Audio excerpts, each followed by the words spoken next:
Hello and welcome to Juicy Crimes. I am very excited to talk to a very funny man who also lived a juicy ass crime to talk about it. He has a podcast called Wisecrack. Edd Hedges from all the way from the UK. Thank you for doing Juicy Crimes with me, Ed. Thank you for having me. This is a treat. How are you? Oh, and you're very cute. So everyone Yeah, subscribe that to YouTube so you can see how cute Ed is. He's it's not just a funny guy, he's a pretty face too. it's angles, it's all angles. Yeah.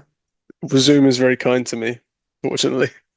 So, Ed, you're the perfect person for my show because you're funny and you lived a true crime situation.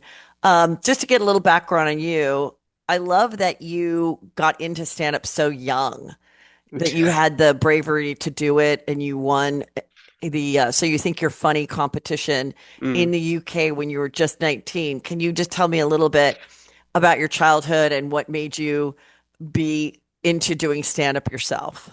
Yeah. I think I was always really into comedy, right? Like stand up and stuff. Always really liked it. Um, I don't know why. It was probably something mentally wrong with me, but when it was the last day of school, of like high school, our version of high school, I got into a college to do zoology, like veterinary science and things like that. And my heart wasn't really in it. And teachers kept coming up to me and talking to me about how exciting the future was. And I was like, yeah, I really want to do comedy badly. And I kind of confided in one of my teachers. This is like the last day of school. I was like, oh, I'd like to do comedy one day, but I just don't know how. And he went, oh, I don't know, go to London and put your name down for my open mic comedy show. I was like, oh, crap, it's that easy. I can just turn up and do it, and then I'm doing it. So I went and did it. And honestly, it went really well early on, like you say. Everything kind of happened quite well for me. I don't think if I'd have had a few really bad gigs early on, I don't think I would have stuck at it. But everything went well. Got invited to Edinburgh Comedy Festival, which is like a huge arts festival in Scotland. Did that competition that you mentioned, So You Think Funny, and I managed to win that. And yeah, from there, everything sort of snowballed. It's all like quite a happy accident, really. It's really funny Um, that your origin story is kind of similar to mine. what's Um, yours? so I'm the youngest of five, and my Crikey. business, but we did grow up in the LA area. Okay. So as a kid, I had an agent with my sisters to Really? just do commercials and stuff. But then it didn't Oh, like you're one of last past, them. but it didn't last past like puberty. Like it didn't last past like 10. Then Right, my mom okay. was like selling real estate. She didn't have time to take us. But my parents were like, they'd watch A&E Evening at the Improv, which was like, if you had good cable, you could see it. And they were like, one day that's going to be you. So, also, unlike most comedians, my parents weren't like against me pursuing it. Mm, And in college, I got accepted to USC, but I was going to do like business communications. And I had a music teacher say, why are you going to college? You should just be a stand-up. And then I said to him, I don't understand how people would find me funny if they don't know the teacher that I'm imitating. Like I didn't get yeah. you could set up a joke for a broader audience. And Mm, so he was, so then I didn't really do it in college. And then right after college is when I took like an actual class.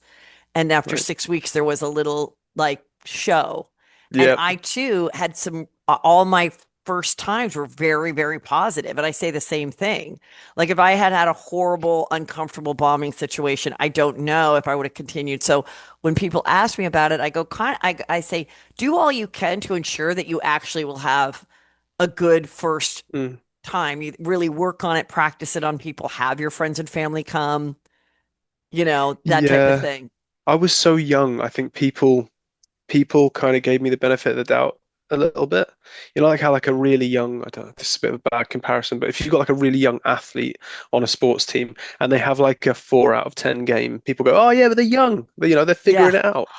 I don't I think if people actually sat down and went, "Do you know what, this guy's just crap," I would have jacked it in. But it's quite I got really lucky. I got really lucky and everything kind of happened nicely and I did a bit of hard work as well. And it worked. It worked itself out a little bit, I So, guess. so did you end up not going to college at all? I went for like 2, 3 months. Okay. And then around the 2 month mark, someone said to me, so around the 2 month mark, I was doing these little open mics with like 12 people in London, grimy pubs, like it felt all of my early gigs felt like they were in the captain's quarter of an old school pirate ship. Really low wooden ceilings, tiny little windows, lots of candlelight. Do you know what I mean? Like everything's Yeah. swinging. Whenever I think back to my first gigs, everything was like swinging and it was grimy. So I did one of these gigs, and a comedian, an Australian professional comedian, came by to do a gig, and all the open micers were like, "Oh my God, she gets paid money to do it for a living." And then she came up to me afterwards specifically and went, "Oh, you're quite good. You should keep doing this. You should just crack on." And the next day I went into college and I was like, "Yeah, I'm probably going to be famous, so I don't need to come here anymore." And then I struggled for like 3 years to get a single paid gig. But That's so funny yeah. because certain I had a very good comedian, Caroline Ray, tell me when we were doing like an all girl night and we ran into her and we're like, "Would you be our headliner?" And she didn't need to do that for us, and she was just super generous, Mm, and she was probably like 10 years older than us or whatever. And she said, "You're really good at this. You get it. You should keep going." mm, And it's really nice when somebody that's ahead of you, is not at all threatened and actually encouraging, because you get mm, so much discouragement along the way that you just need a couple people to be like, "You're on the right track. Like hmm. you got it. You get what's funny. You have a point of view, you know, Yeah, it's totally. yeah, so that's really cool. Okay, so then things start crack-a-lacking and you like, do you have an agent or what? So I get an agent. This is around, so I started in 2013, and this is around 2014, 15. I get an agent. I start gigging all over the place. I do Australian festivals. I go to Montreal just for laughs, all over Europe. People in America, I've realized, get quite impressed. They seem impressed when English comedians are like, "Oh, I'm gigging in Amsterdam or Lisbon." Honestly, it's the English equivalent of a comedian in Charleston doing a gig in Denver. Like it's not it's Amsterdam is a 45-minute plane ride from London. So I naturally just did all of Europe, did Yeah. Australia, did America. Went really well. Um, and yeah, it's I'm kind of at the stage at this point where I'm like I'm surviving with comedy. I'm not Hmm. living an extravagant life, but I don't really need to go on holidays because I'm flying around. Everything's going nicely. Um, and yeah, that takes us to I think the crimey part, or am I Yeah. wrong? So now how old are you at this point? I think so. This is 2000, and I think this is when I start doing the show is 2016, I believe. So I'm like 23, 24 at this point. I think I've got dyscalculia and ADHD. So whenever people are like specific dates, I'm like, oh mate, I don't I stand a don't need chance. I don't need specific. I'm just like, I'm always someone that's in my interviewing, I'm always like, okay, what year was this and what age was it? Yeah. Just so I can kind of get a perspective, but you don't need to be exact, don't worry. This I've learned that crimies, as fans of like Yeah. any genre, crimies are very detailed. They want to know what color socks you were wearing, what time of night, what the wind temperature was. And I'm more of a vibes guy. So I'll be like, Yeah. I think it was June and I was wearing shoes, maybe. And they're like, we really need more. So like I've had to I did yeah, right. I'll stay I on like that. I target. like that expression, crimies. I haven't heard that. Yeah, I went I to like that. CrimeCon in Denver and they chose the name Crimies and like, yeah, I love the Crimies. The Crimies are really good. Um, so I'm like 23 at this stage. Um, and I'm living in London.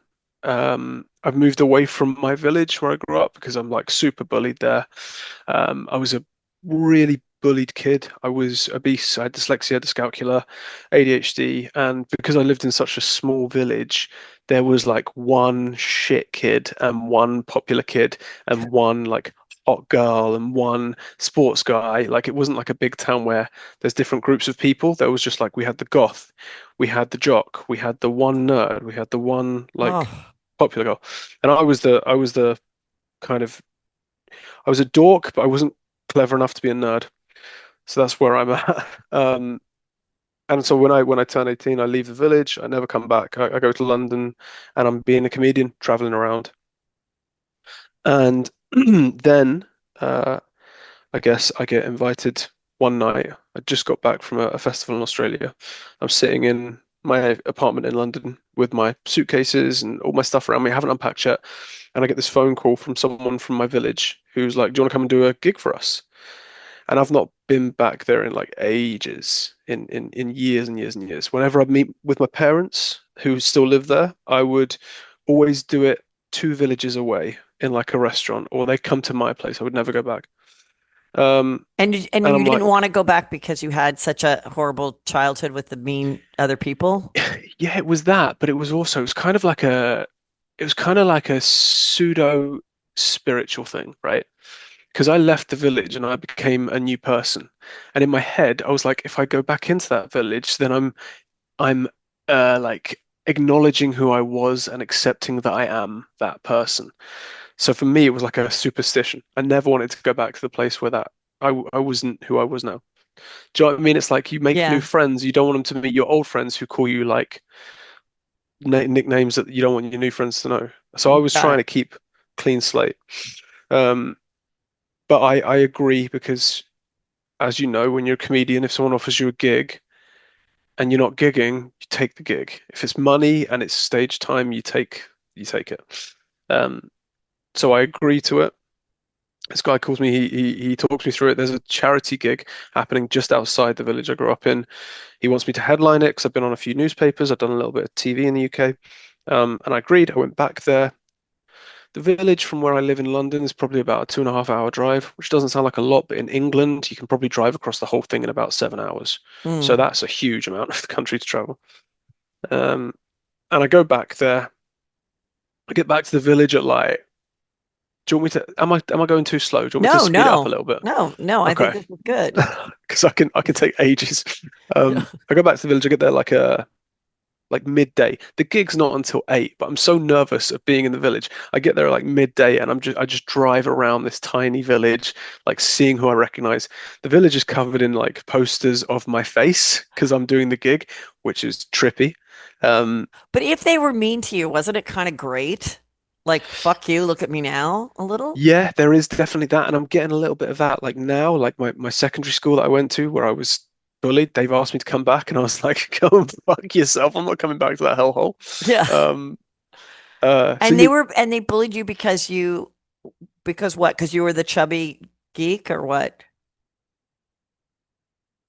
Wait, I just lost you. Hold on. Say it again. can you hear me? Now I can hear you. Just say why you were bullied. I was the chubby, not smart guy, right? So Hmm. I just got a notification saying the connection's unstable. So if I freeze, just let me know and I'll pause. Okay. I was the chubby, not smart guy. And because I was so shy, people didn't realize that I wasn't just not good at school. They thought that I was just an idiot, like I was like Forrest Gump, that Mm-hmm. kind of vibe. Mm. Um, and yeah, it was like different levels. So the teachers thought I was an idiot. My students thought I was like just like I think they thought I was a bit of a troll because I was this overweight, quiet kid who didn't have like nice clothes, didn't play sport, didn't go to any parties. Um, just very, I would say like very alone in a very little village. And when you're very alone and everyone in the village knows each other, it like extrapolates the loneliness. You feel even more kind of deserted. What was your parents? Were they concerned that weren't doing sports or had friends and that you were just kind of hanging out by yourself? My mum and dad had their hands full. So my oldest brother was really sick as a kid. Oh. And my middle brother was super smart to the point where he got a scholarship to a very prestigious school. But with that came a lot of paperwork, a lot of school trips to Europe and different like exotic places. As a family, we didn't really go on holiday much, but my middle brother, Jack, would go and stay in like old Romanian dictators' houses on history trips with his posh school. Yeah, like he sent Wow. us photos of the bed he was sleeping in. There were bullet holes above him from where this dictator's house got stormed, and we didn't go on holidays. He did. So my parents had 3 kids. One of them was sick. One of them was hyper intelligent and not being challenged enough. The other one was just quiet and not trouble. And I think when you're a parent doing your best, it's very easy to be like, well, Edward's not a worry. We'll worry about Edward when he has to join the workforce. That was, I think, their kind of vibe. It kind of felt like until I got a bit of confidence, people didn't realize that I had like a brain in my head. Um, And when did the confidence come and how did it come about? I'm just thinking for, anybody that's maybe has a child that's struggling like this, it's hard. You worry, you, as a parent, you never stop worrying, but like, how, how could, like, what happened to encourage yeah. someone? Like, what do you say to someone that's kind of in this stage of life and they have to go to school? You don't Mm. have the luxury of sending them to a boarding school or doing homeschooling.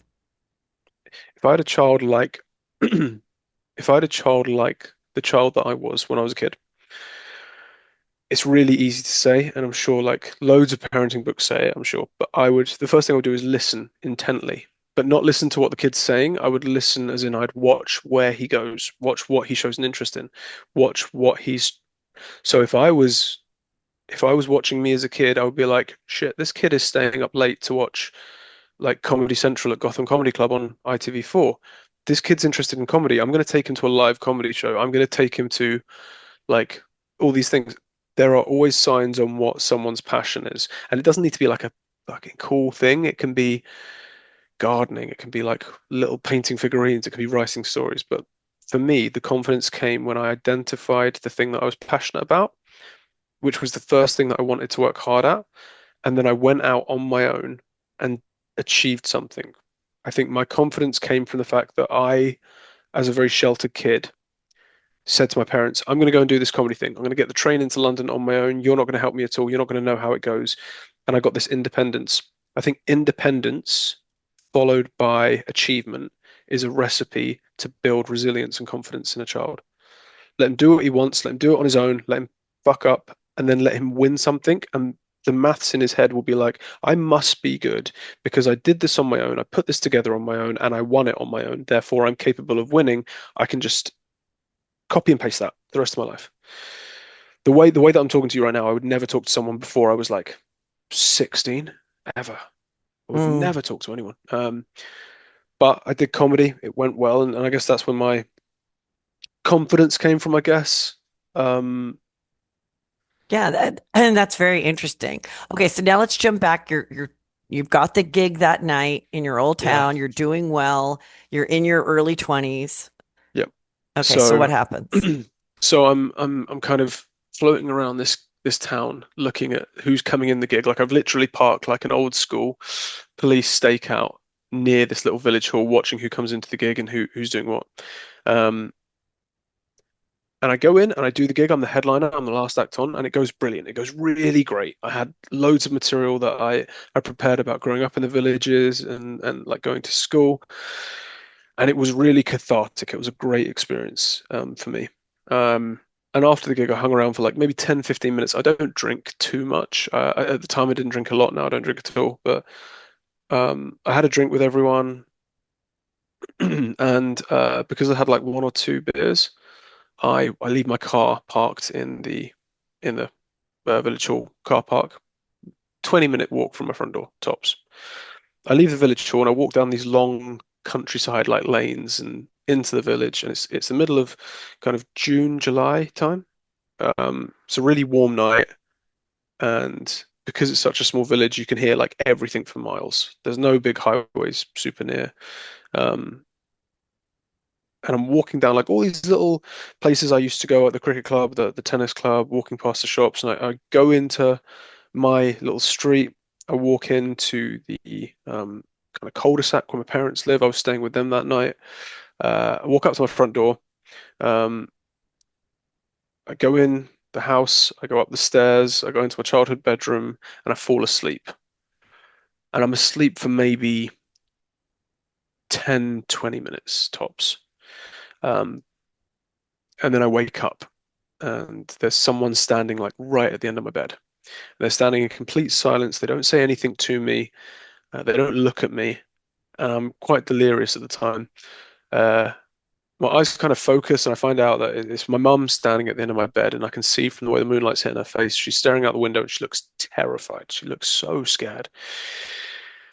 Um, And I must have cleared my throat. I must have given her some kind of indication that I was awake. I didn't say anything, but she, without looking at me, says, "Whatever you do, don't turn on the lights." And I was like, "Oh, okay, Carol, this is a bit weird." Um, so I get out of my bed, I walk out onto the landing, and the whole thing, and this is the main thing I remember about this night, the whole thing feels like a movie. Like it feels like a very cinematic-y thing. Everything's lit by moonlight. All the curtains are wide open because it's summer and we don't have AC in the UK. You just bang open the windows, try and get a draft through the house. And when I get onto the landing, I see my dad. My dad's standing at the front of the house. This bit of the story confuses a lot of people because I'm not super clear, so I'll try and be as clear as I can. My dad is standing on the top floor of our house. It's a two-story house.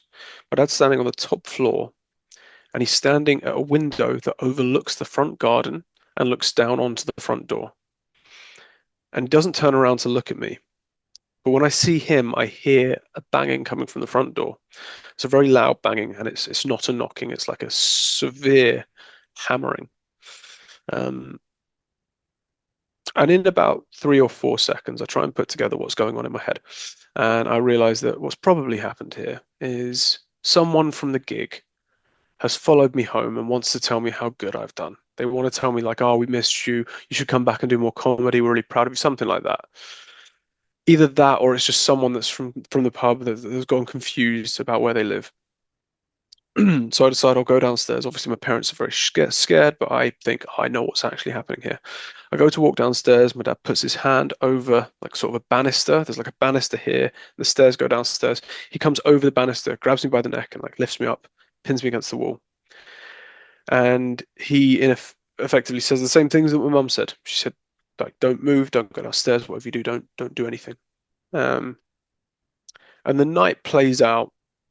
Um, and I'm not sure how far. Do you want me to just finish telling the story? Yeah, I mean, yeah, I want to. Yes, that's fine. Okay. They'll still Um, listen to your podcast. I just want you to no, know no, what no. happened. Yeah, yeah, No, I mean it's the podcast. The podcast isn't really a who done it, so we know yeah, who did it. So, yeah. um, so things kind of transpire, and there's a lot of very near misses. Um, in total, what happened that night on the hallway with me and my mum and my dad probably lasted about like 5, 10 minutes max. Um, at the time, it felt like it was going on for like half an hour. Um, and the person outside went around my house and um, kind of nearly got in a few times. Uh, and then we heard a helicopter and police sirens. And in the village where I grew up, there's never really more than one police car. You kind of sometimes hear fire engines, but not often. We don't have a police station really there that operates, so it's weird to Do you hear. have an ability to call like 911? We have 999, which gets you through to a bigger police station outside of our village. But where our village is, we have like rural police officers that do like agriculturally farmery things. Hmm. But we are near a lot of big kind of towns. Like we're not super farmery. There are police around, but to get like 6 police cars into one village at one time, that's how you know something's up. You would never normally need anything like that.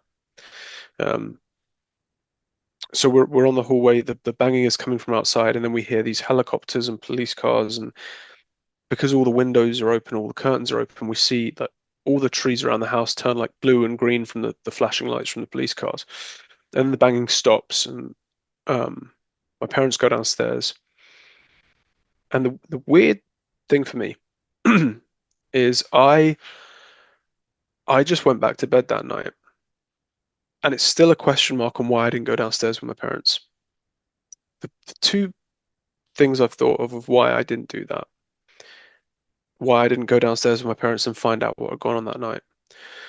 The first one was towards the end of the banging, I kind of figured out that this was serious, and it kind of scared me a little bit. And so I just wanted to leave it. I just wanted whatever the situation was outside to stop being a situation, and then I'd find about it tomorrow. Um, the other thing I thought was I had a gig the next day on the other side of the country. I had to get sleep because I had to get my car from the village hall, drive to London, have a shower, get changed, then get back in my car and drive 4 hours to Manchester. I don't know why I didn't go downstairs with my parents that night. Um, I just didn't. I just So didn't want it. once the police came, you're like, all right, good I'm out. night. Yeah, And then I'm they done. went down and talked to the police.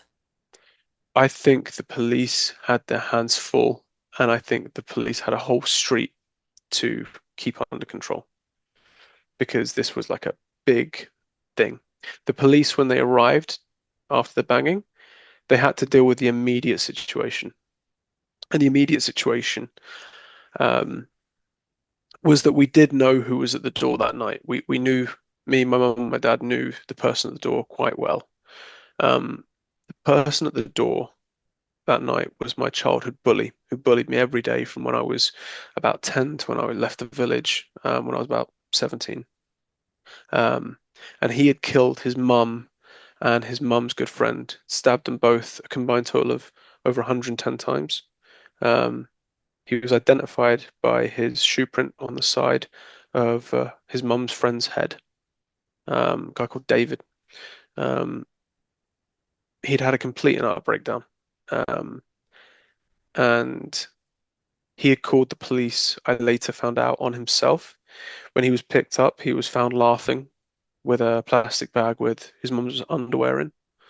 Um, he, So he killed the mom and the mom's friend the night of your comedy gig, that same night. yeah, So he freaked out, killed his mom and his mom's friend, mhm. and then decided he was going to go and possibly kill you. There's the question mark. I Did he go to your comedy show that night? He didn't. I don't think. No, I don't think he did. And in fact, I'm going to go on record and say like I'm certain he didn't go to the comedy show. I for a long time avoided thinking about this. Especially when I was talking to a lady called Jodie Tvei, who looked into all of this and did the research and came to the village for the Wisecrack podcast. And um, when she used to say, "Oh, do you think he knew you were in the village that night?" I would just be like, "No, he didn't." And then one day Jodie had to sit me down and be like, "Your fucking face was all over this village for a week, saying exactly when and where you were going to be, and he chose that night and then came to your house by coincidence." And that's when I was like, "Okay, cool. I kind of have to say that he did know all that stuff. Whether he came to attack or for help, there's a question mark there. The really scary thing, and people talk to me about trauma a lot. They like want to know how I'm dealing with it and all that. And to answer that question, I can do it straight off the bat. I'm fine. I'm I'm all right. Um, the only thing that to this day scares me takes about 5 minutes for me to drink a drink. Takes about 20 minutes to walk home. If I'd have had two more drinks at the gig and then walked home, I would have met a murderer at my front door. And that's the thing that scares me. That's the thing that really freaks me out because I hadn't seen it. The last time I saw him, he was bullying me.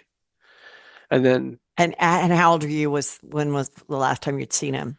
God, I mean, the bullying got worse and worse slowly and progressively. But I think the last thing that he did to bully me was flick lit cigarette butts at me at a train station. Um, How old are you then? 15, 16 maybe. And he started bullying you when you were 10? Yeah, because he knew my brother, my oldest brother, Sam. And when I was still in primary school, him and Sam would hang out or I should say his older brother would hang out with my older brother and he kind of tagged along with them. So to kind of make himself look a bit more like one of the boys, I was the easy target to pick on. Um, And this is your older brother who was the really smart one or the sick one? Sick one. What can you tell me what he was sick with? Yeah, he had quite a few tumors, he had a cancer. Oh. Um, but it was he was really lucky and it was fairly quickly sorted out. It wasn't one of those ones where it's like a really huge in-depth one. It was a case where things kind of got fixed relatively first goey, but then it was a long period of checking and watching and seeing if it returned, which I think took a lot of my parents' emotional energy to an extent. Um, So so was the he, bully guy when you were a kid, hmm, was he bullying other people or you were the only target? this is what's crazy. I thought I was the only target for years. And then since this podcast came out, the people that lived across the street from me messaged me and were like, "Oh, he used to put rocks in snowballs and throw them at us in winter, and he used to pick on people in this school, like he would bully people in this school." But it's kind of crazy because looking into it with Jody, the more we've looked into it, the more we've found that like he was bullied. And because he was bullied, he bullied people. But when you're a kid like I was, you don't see any of that context. You just see there's a bully and there's me. And it's an A-B connection. You don't see the web of, you know, how society kind of failed him, so he's doing stuff to me. And yeah, what's crazy is that he had all of the same conditions I had, like word mirror for mirror. He had dyslexia, ADHD, dyspraxia. I have dyslexia, ADHD, dyspraxia. What's We just dyspraxia? handled it. Wait, what's dyspraxia? So dyspraxia is like imagine dyslexia for motor skills. Bad at Mm, catching, bad at when I was a kid, I used to spill a lot of things mm. because if there's a cup on the table, my brain couldn't say, okay, open your hand and now close your hand. So I would just flick things off a lot. It's just being not coordinated, which in turn makes you really shit at sport. So I mean, you're not great at as reading. someone that, was not good at sports, Yeah. and back in my day at my private school, they would have the kids pick the teams. No, And that's horrible. yes, That and sucks. I was never like dead last, but I'd be like the last four or whatever out of like Near 30, enough. Yeah. or 15 or whatever, 20. And only if I was the team captain, I could escape that. But even I would go and pick the four best people Yeah, 'cause first, do you and want to then win? I'd pick my friend, and then there'd always be those people that were even less coordinated than I. That looking back, they probably were like on the spectrum or something, and we just Yeah. didn't know that in the 80s. And it sticks with you for so long. And there was a case where my son, wasn't great at sports, my younger son, and he was like your story kind of reminds me of him. He's in college now. He's doing better, but he definitely didn't have like a fun childhood, not as bad as yours. Mm. But like I want to say he would say it was fun, but I'm just saying there wasn't a ton of friends, there wasn't a ton of a social life, he wasn't on a team. And I, as the mom, was like, I literally, when it was the end of his coming up on his eighth grade year, I was praying. I go, I want something to happen where I don't have to worry about it. Who's going to sit on the bus with him to Disneyland? If Mm. he's going to be invited to these parties, I go, God, let something happen. I just want this year. I just want to go to the next school and forget about this. And then COVID happened in March and everything was canceled. Nice. And Nice. he was like, "Oh, I'm bummed we're not going to Disneyland." I'm like, "I'm not," because I had asked the teachers, "Can I be the parent?" And since I was a working parent, I wasn't in good with the other moms. So they were like, Right. "No, we've already chose those parents." And I'm like, "Fuck." Yeah. Because I was like, "Oh my God, how can I work this out? Like, what connections do I have at Disneyland?" I was just like, "How can I, make this not be sad and awkward?" It's it's the politics though throughout though, because you're not one of the mums that got to choose, and he's not one of the kids that got to sit in the cool place. It Yeah, just keeps going. And what I've right. noticed is when you're alienated, when you're one of the alienated people, you develop that part of your brain that kind of is the bit of like oh fuck you, I'll do it on my own then, and that makes you stand out. I'm so glad. There's like I can't remember whose quote it was, but there was I think it was. I can't. Someone will need to fact check me, but it was something along the lines of "Please God, please don't let me be normal." And I fucking love that. Well, Like, just don't let me be like them. so I got a call from a mom that was nice enough, and she said, they did the picking of the teams, Yeah. and your son was, not picked until the end or whatever. And he told my son, like, something disturbing. And So that obviously concerned me. Like I just want to die or something like that. So then Mm, I called the school and I knew the principal. She was like a great principal. And I said, and I went to that same school. I went to that same Catholic school as a kid. And I mm, said, I cannot believe in 2000 whatever that you guys are doing this picked the team thing.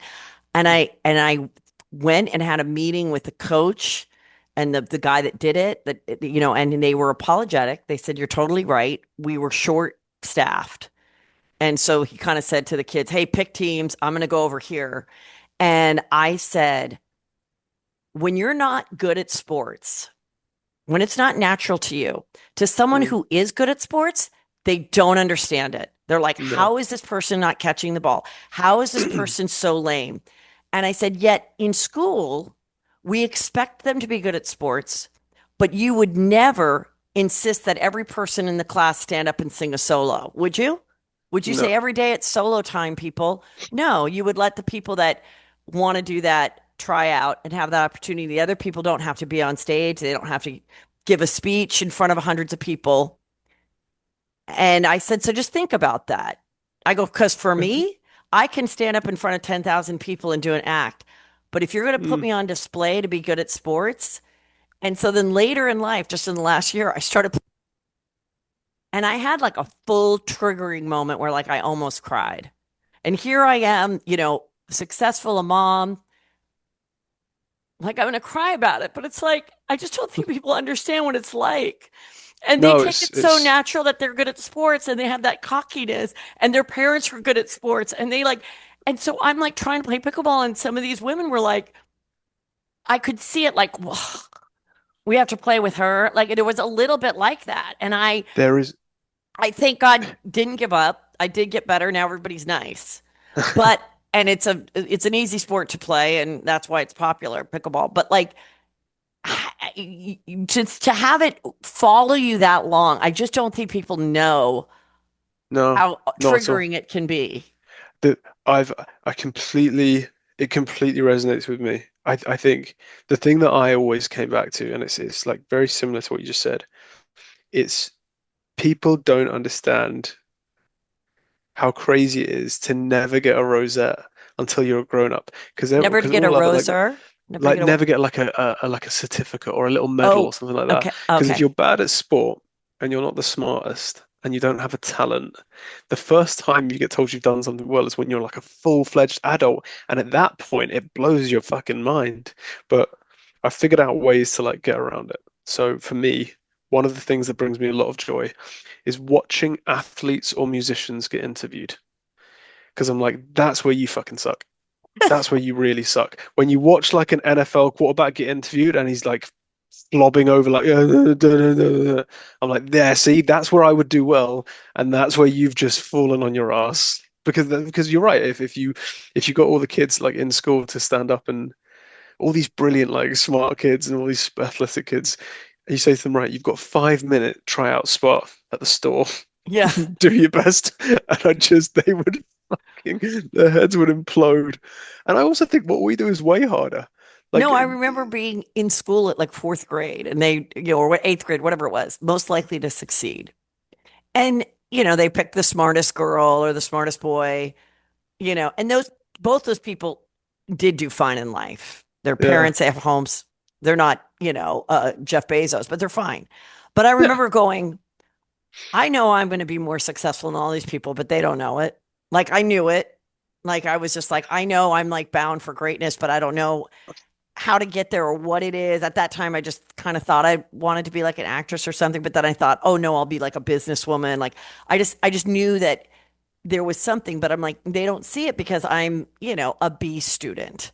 And yeah. these other people are A plus plus, and um, thank God being a B student back then, you could still get into college and stuff. Now it's like they make it so ridiculous. But like Mm, it's just yeah, I understand why school and shit like that. I really do because I'm mm, like, this is an old fashioned way that's based mm. on only certain kids being able to succeed. And why I think there are like more unique schools. And now, especially today, you're like, Do you really have to learn a whole nother language when there's Google Translate if they are not good at language or you have a phonics problem? Like, why can't you learn something Mm, else that you're good at?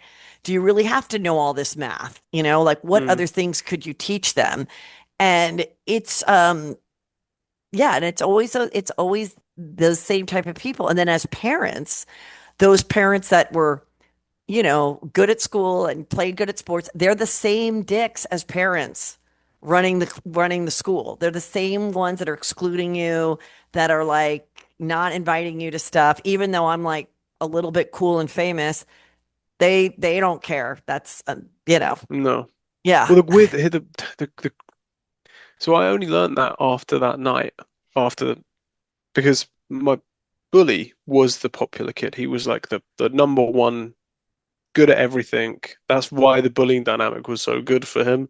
Um, because he was like the best But in even though my he eyes at even though you said least. he got bullied, so he got bullied when he was younger Yeah, and then he turned into the bully because he got good yeah, at sports and basically. stuff. But Okay. what I another thing that I've learned through like we did a huge investigation into it all, and I learned a lot of kind of harrowing stuff. Um, but my view of who he was and where he stood in society was very wrong. Um, it was just because he was older and because I saw him be good at sports and stuff. But um, yeah, it was a weird it's a weird thing to go through. I've had a lot of the crimies reach out to me, and they're very sweet people, and they want to know like if I'm okay, what I've done to like heal. And honestly, the most healing, I don't really like the word healing because it sounds very pretentious in a way. I know it's good for some people, but for me, in the working class background I come from, I'm a bit icky with feelings. But talking to a room full of people every night, trying to make this story funny is the most healing thing possible because it forces you to break down every beat of the story. Say, right, do I need this bit here? No, I don't need that bit here. I need to move this to here. And then you completely kind of like disassociate with what happened that night and view it objectively as a bad thing happened. I was involved, but I survived, and now we're here.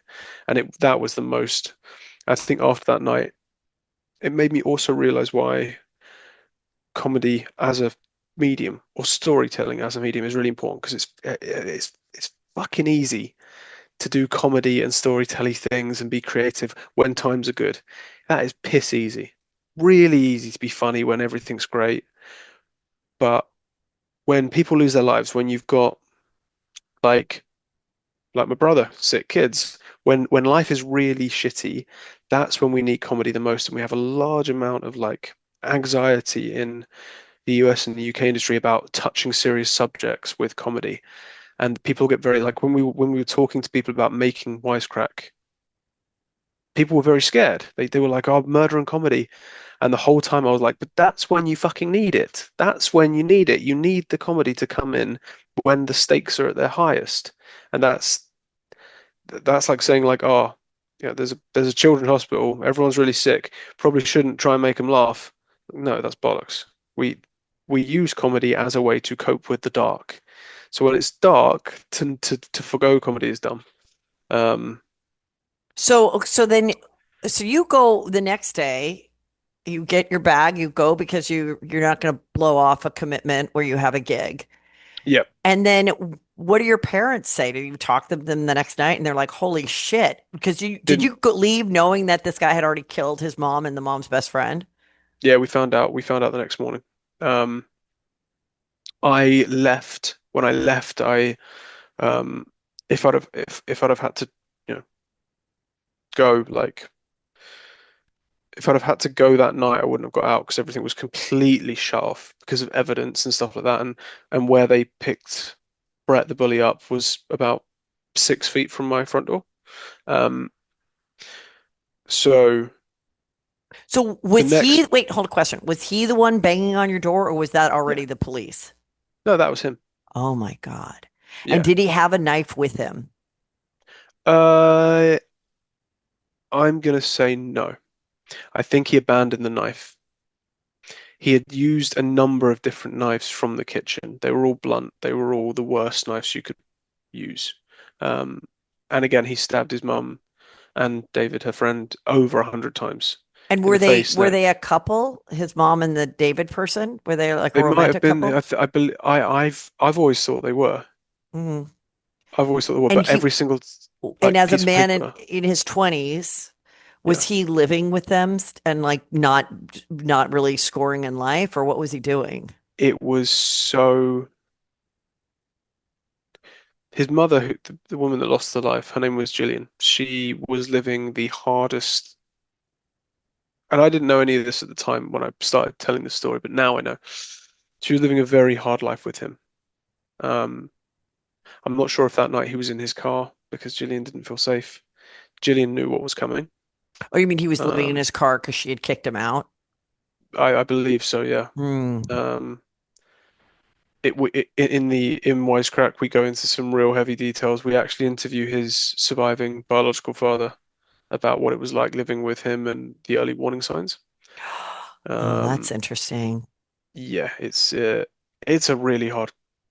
There are parts in Wisecrack that are really hard to listen to. Mm. Me and Jody, who's The I love her to co-host. bits, but I nearly walked from the whole thing. Um, Why? Because it's just too dark and too much. no, because at a certain stage, when something like this happens to you and you present a first-hand account to people, crimies will always want more. They'll want more information, more DNA, more everything. But as someone that's telling the story not as an expert, not as a true crime lover, I was thrown into this true crime kind of world. I didn't want to be here. I'm a fucking comedian. This is just a story. I like telling stories. This is a banging story. Um, but Jodie is a crimey, and Jodie knows that the essence of a true crime story, the essence of the story is we need the details. We need the hardest of hard details. We need to know what socks you were wearing. Like I say, we need to know what the wind temperature was. So Jodie at one point was pushing me so hard, I was like, well, what the fuck do you want me to do? I can only tell you how much I know. And if I tell you any more than what I know, that's called lying. And if I lie, I'm lying about two people that have died. Mhm. And we can't do that. My two rules for this show, when it was a show, we never punch down and we never lie about any victims or any events of that night. They Yeah. were the rules. Because if you do that, then fuck it. Make it a crazier story. Make it so he got in the house. Make it so he held me a hostage. Like if I'm gonna lie about a little thing, just fucking do a bigger story. Make it crazier. Make him kill 7 people. Um, so yeah, that's I snapped at her. Anyway, so then the next morning I go, I don't talk to my parents. We're not a talking family. We're not a hugging family.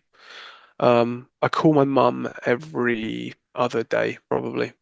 And on those calls, I touched on it, and it was always just, yeah, it's a real shame what happened. Oh, it's so terrible. Oh, I spoke to Lisa down the post office, and she said this. I spoke to this guy, but we never really went into it in detail. My middle brother, Jack, the intelligent one, he lives quite far away. He's got kids, lives about 2 hours away. My mum didn't want to bother him with it or scare him with it, so she told him what had happened that night, but she didn't go into the full details of, how close it was, because she's a mother of 3 boys, and we're not we're not a super tight family. One of the Hmm. comments that we got was, I don't understand how 3 sons can be so separate. And it's because we're so separate. Jack's really intelligent. He does his thing. I tell stories. I do my thing. We all live in different parts of the world. So I go off and I keep living my life. Um, and for about a year, it didn't hit me that I could tell this story on stage. Until one day I went to a storytelling gig where you don't need to get a laugh, just because I wanted to gig that night. I wanted to work on just storytelling. And the host the day before was like, well, you should kind of maybe tell a really good story. And I'd spoken to a friend of mine, Sophie, about what stories I could do an hour show about. She was like, well, what's your best story? And when I told both of them my story idea, they were like, yeah, tell that story. Try and make that funny. Um, so I went to the storytelling night, and for about 4 weeks, twice a week, I just told the story the way I've told it to you. Straight, flat, no jokes. And then one day, I did the storytelling night, and being a comedian, I am a dickhead. So I felt the need to get a laugh at some point, and I got a laugh midway through the story, and something in my brain was like, oh, you can get a laugh telling a story like that. That's really creatively like, ooh, that's really good. Um, so I started to like float with the idea of making this a comedy show where we talk about men's mental health, we talk about masculinity, and we talk about talking. And yeah, I previewed it a load. I worked it a load. I got it ready in the clubs. I took it to the Edinburgh Festival. It did really well. I went to Australia, went to America. But when I was in the Edinburgh Festival, it was the day after my birthday, and I was really hungover. Um, this is way back. This is like 2017, maybe. Um, and the co-host of Wisecrack, Jodie, was at the festival, and she came into my show one night when it was raining, just to get out of the rain. She had no idea what she was walking into, and it just so happened that I was doing a true crime comedy show, and a true crime TV producer from Discovery Channel walks in, and yeah, she wanted to make this a deep, heavy true crime podcast.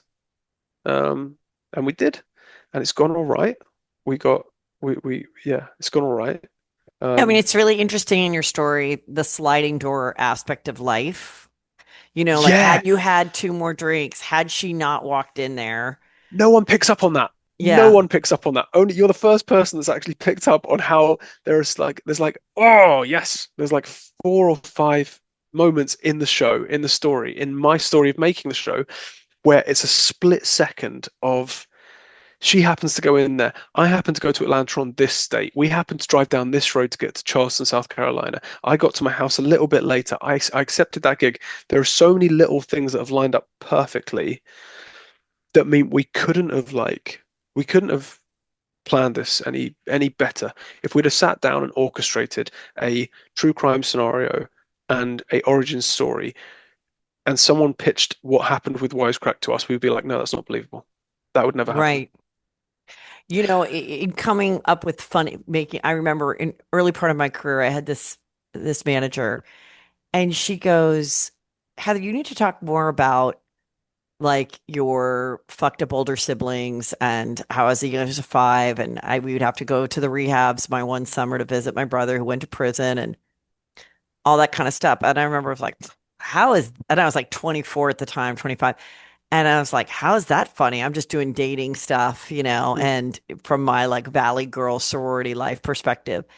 And one day I was writing for Keenan Ivory Wayans. He had a late night talk show, and we're in a writer's room. And I go, well, yeah, my brother was a stalker. And they're like, what? And I go, yeah, he worked at a Home Goods. Someone in kitchenware said hi. He got the wrong impression. And you know how that goes. And everyone just like died laughing. And this writer comes in, he goes, you need to write more stuff like that. Because yeah. that's exactly what it was. And then the girl who he was stalking, her fiance like called my dad and was like, she doesn't really want to like get him arrested, but like he's got to leave her alone and he can't be writing her letters. And like, then my dad has to deal with this knowing that for always my brother was off. And he did off things throughout his life. He's passed now. But there was a sweetness about him, but he was off, and we Mm, never really knew what it was. And so it's, that when you're growing up in a house that's like, my parents did well. We went to private school, but we were far from a perfect family. mm, I knew this brother was never going to get married. I knew this brother was the drug dealer of the town. This sister turned out to be, I did a whole, my podcast took off because I decided to tell the story Serial Sister is what I called it. And I made mm, it the first 10 minutes or the last 10 minutes of every show. I think it was the last 10 minutes of every show. I did an installment of Serial Sister, which was about my relationship with my sister. And I was like the first person I think, to really discuss dysfunctional adult sibling relationships. And when in your life can you cut that sibling off? Because I've always like mm. blood is thicker than water. When can you cut them off with the guilt of the Catholic parents being like, oh, just let him come? and just, Right. da da da da. And you're like, no, like we dealt with this fucking weirdness my whole life, and I'm not gonna deal with, and we're not going another generation. And I remember Mm, telling my dad because he wanted my weird brother to like come to my son's baseball game.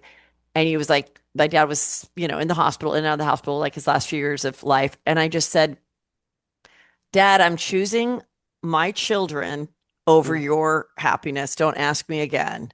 And it mm, was like, it was a really like hard moment for me to just be like, no, mm. no, no more Yeah. with the weird siblings yelling at me and leaving me nasty messages and thinking I'm richer than I am and that I, should be taking care of them, whatever that was. Mm, And and then to be able to decided to share the story because I was like, written books and everything. And I'm like, there's one story that I've never told, which was the story, the relationship with my sister. mm. And I was like, I'm going to tell it because if I ever become more famous than this, she will be the one going, which podcasts were just beginning when I started to tell the story 10 years ago. But I more imagined her like in Touch magazine and like Right. telling stuff like the way Chris Jenner's sister for a minute did stuff Yeah. until I think Chris kind of paid her off. But like it was that kind of thing where I was like, oh, this is, and then I'm gonna have to defend myself. If I Yeah. tell the story now, 10 years at this point, if Mm, anything weird happens in my career and there's a pile on and they mm. find her story, her whatever lie she wants to tell about myself, my husband, it will not really truly believed because even people who hate me will be like, well, I heard that herp version 10 years ago and that Right. tracks. Right. And that's why I'm like, if you have a story to tell, be the first one to tell it. Yeah. Be the first one to tell it because there, and it's your story to tell. Some people, every time I would do the podcast, I'd wake up with anxiety and I was like, oh God, they're going to say I'm a horrible sister. How could I share this stuff? How could I? And it wasn't. It was this overwhelming amount of support of people being like, nobody talks about having a fucked up family member like that and Yeah. a sibling more so than a mom or a dad, but as an adult sibling where you're like, I kind of was like, yeah, you grew up with this person. Maybe you shared the same home for 10 or 12 years based on age. Yeah. After that, like, why do you owe them your life at 50, like, or 40 or whatever? Like, if it's not working out, so, and it's sad. It's sad not to be close to a sibling because you still have those fun type memories. But yeah, as a comedian, you absolutely can tell the darker stories and the It's kind of our unique job. stories. It's Huh? kind of our job, right? It's kind of our job, right? Like we're Yeah. coming into a time now where I think social media has swung so hard negatively against everyone's life, against the way we see ourselves, against our ideas of what beauty is, against our self-value. But one good side of social media and all of this toxic, I fucking hate social media more than anyone. The one good side of it is we're all seeing that everyone's shit stinks. Hmm. We're all seeing that none of our cars are clean all the time, that we all have like laundry to do. Like we're starting to be like, oh, okay, cool. So we all go on a diet, then fuck up the diet, then go on another diet, and we've been doing that for 10 years because we hate ourselves. Okay, cool. I understand. We've all got just enough like anxiety to keep smiling when we talk to people we hate. Like, and I think it's the comedians that this is a great time as comics. I think we've been doing it for a while to start calling out the weird things, like the minutiae. I don't know. That's something that I'm really drawn to now. I'm really sick of. I think like I'm really sick of people. I don't know. I don't know. I don't know what I'm. It's fakeness, I guess. Yeah. It's a perfection. Every time I see something on social media now where everything's perfect, like Hmm. absolutely flawless, amazing house, like just an even number of lemons in a basket on the table, Yeah. I'm like, Yeah. oh, fuck you, fuck you. Show me your cupboard that's got sticky shelves. That's what I Yeah. want to Yeah. see. I want to see the weird shit. Um, That's but yeah, amazing. So, obviously we want everybody to listen to your podcast and to follow your comedy and where they can see you.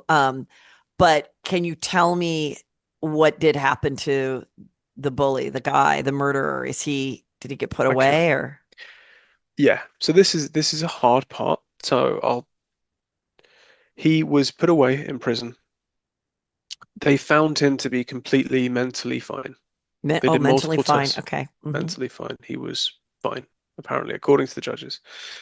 Um, he is no longer with us. He was Hmm. strangled to death by two cellmates who were told by their separate gods that they should kill him and release him from his pain. Um, so that's sad to think that an already sad story had a very sad ending for that individual. I know that he's a murderer. I know that he did terrible things, but it's sad to think of the kid that, yes, I hated when I was a kid, but he was still a kid, getting strangled to death in a prison alone. Did he ever say with his defense attorneys or whatever that he did have a mental break, or why did Yeah, he decide to kill these he people? he His pleaded mom? insanity. He pleaded insanity. He pleaded everything. He denied that he did it at one stage. He said that he came out and found them. I mean, Jody in the podcast is very good at listing out everything that he tried to say and then everything that they said back. But as far as I'm not the numbers guy. I'm just a fucking kid. But as far as I can say, he tried everything he could to get off the hook and to get a lighter sentence, and the courts wouldn't have it.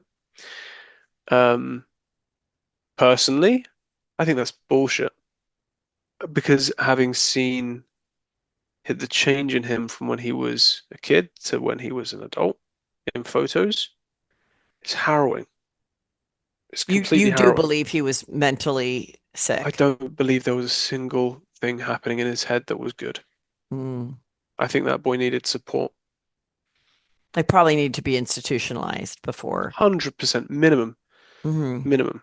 I No. think this is a story of a murderer that came to my house. This is a story of three examples of masculinity that have gone askew. This is a story of Jodie finding out what in comedy is sacred. Can comedians extrapolate like or stretch the truth? That's what she looks into in this. But I also think it's a story about how the British institution and criminal justice system and mental health system completely fucking dropped the ball and Hmm. did it knowingly. Hmm. Um, And I know that because every single time we've tried to, because if this happened to me and this is the thing that I really get annoyed at, if this happened to me 3 years later, right, 2019, my parents would have had a Ring doorbell Mm. or a video doorbell. We would have had all the evidence there. Every question, every single question that any fan has got would have been filmed. We didn't have that. So there are so many things that I kind of wish happened differently with this one. That with this story, with the show, with everything, with the podcast. There are so many different things that could be variable. But the one thing that has continuously cropped up is when you look through the case, when you look through what happened that night, you can, as an untrained person, be like, well, the government should have stepped in here, here, here, and here. These are red flags. This is a sign of someone that's going to kill some people. It's fucking obvious, dude. It's so obvious. Like it's so obvious where people fucked up, and now people are dead. Well, of course, Um, we obviously suffer from that same yeah. system in America where it's like, it's just really, it's very difficult because it's like the bureaucracy of it. And, you know, no, they should be allowed to live on the street and, Mm, put a tent somewhere and shit and do drugs. We should allow that. It's wrong to put them in an institution. And then one would say, no, we should put them in an institution because they're never going to get better. I mean, one of the things was I interviewed this one girl and she's like, you now doing crystal meth or whatever she was doing would not have put her in prison. But the time it did, and it was the best thing ever because she mm, was being trafficked and she was a drug addict. And it, by being in prison, it got her sober and she went on to, be married, have kids. I think yeah. she's even selling real estate. Like she's like, but if exactly what you're saying, if her situation happened maybe today, she wouldn't be arrested. They would No. just say, oh, here's some clean needles for you. Like just stay over Yeah. there or whatever in certain cities. And then it's just a really, it's so hard then also for a parent that's has a child that's in that place, Yeah. and um, I mean, with my own situation with my brother, my dad was a Marine, and Mm, from a very young age, he would give to gun control and he would donate to gun control. And he said, I never want a gun in this house because someone in the house will use it first. And it's mm, the first thing to be stolen and everything else. I've also told people in America, like, you are equipped and you want one and it makes you feel safe and all of that is good. But it literally was like the first question I asked my husband on a date. How do you feel about guns? He's like, I don't have one. I go, I never want one in the house. And he's like, okay. We've never had one in the house.